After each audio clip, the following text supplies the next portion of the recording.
Dobrý den, mé jméno je Tomáš Lavrenčík a jsem žákem 4. B a připravil jsem si pro vás tento videonávod na geometrii vozidel, tak doufám, že vám celý tento návod poslouží a dívejte se až do konce. Počátkem práce na vozidle si sundáme z vozidla poklice, pokud se nejedná o litá kola. V následujícím kroku si zvedneme zvedák, dbejte na to, aby vždy zvedák zvedal vyučující nebo aspoň stál při něm pro vaši vlastní bezpečnost.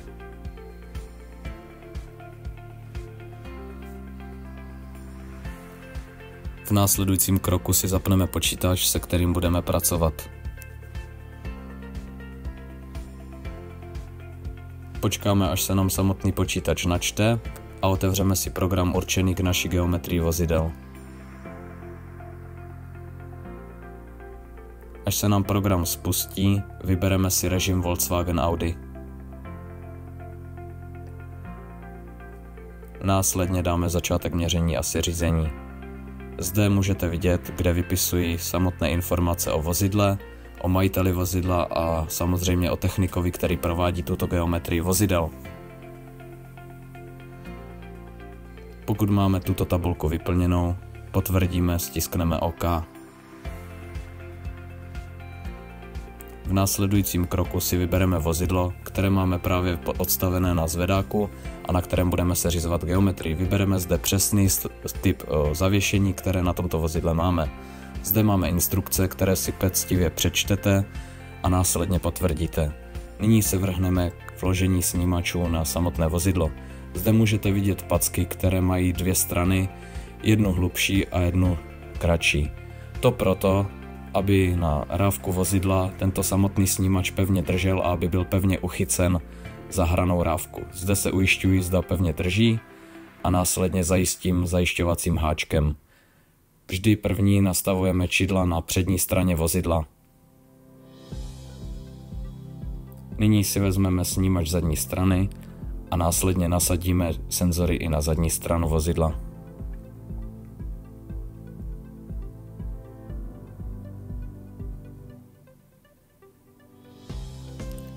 Ujistíme se samozřejmě na všech 4 kolech, zda senzory správně drží.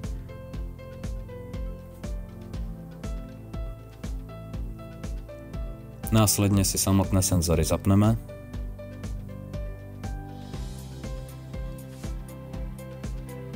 Nyní si zapneme vzduch, který je umístěn na pravé straně místnosti.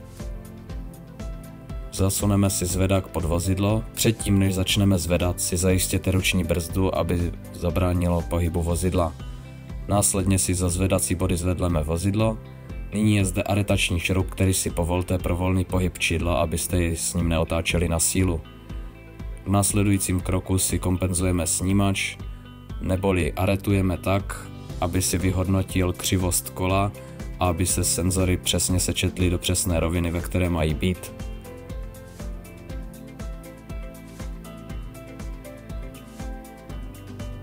Nyní si můžeme přední část složit dolů, pokud máme seřízené oba snímače. Přesuneme se následně na zadní část vozidla. Před zvedáním zadní části si zařadíme si rychlost a povolíme si ruční brzdu, aby nedošlo zase k pohybu vozidla. Nyní si zase vyhledáme zvedací body, za které bude vhodné vozidlo zvedat a následně můžeme tedy zvedat.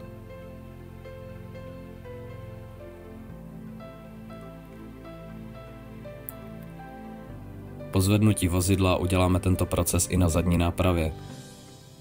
To znamená, že musíme povolit aretační šroub zase znovu.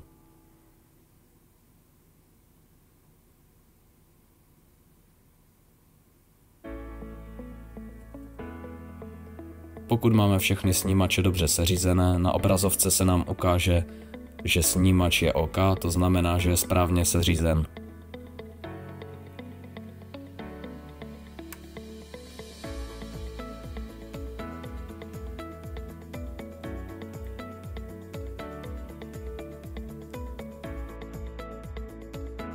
Pokud nám ale monitor hodí tady tuhle chybu, musíme si čidla zapojit kabelově. První zapojujeme přední stranu a následně zadní stranu.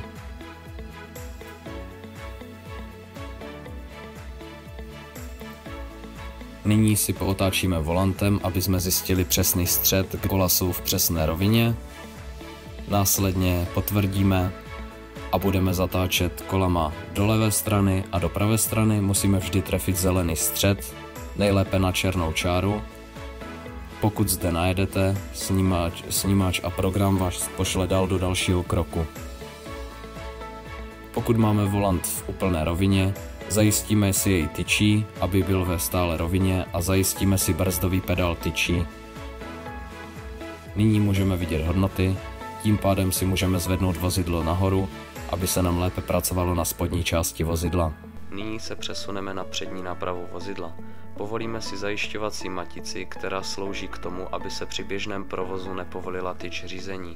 Máme umístěný čep v těhlici u kola a ten slouží jako matice, a zase naopak tyč řízení nám slouží jako šroubovice, která se zašroubovává dovnitř do čepu anebo vyšroubovává, a tím se nám mění hodnoty samotné zbíhavosti a rozbíhavosti vozidla. Takže tohle je konec videa a doufám, že se vám líbilo a že jste pochopili celý proces této geometrie. Za mě to je vše a mějte se hezky.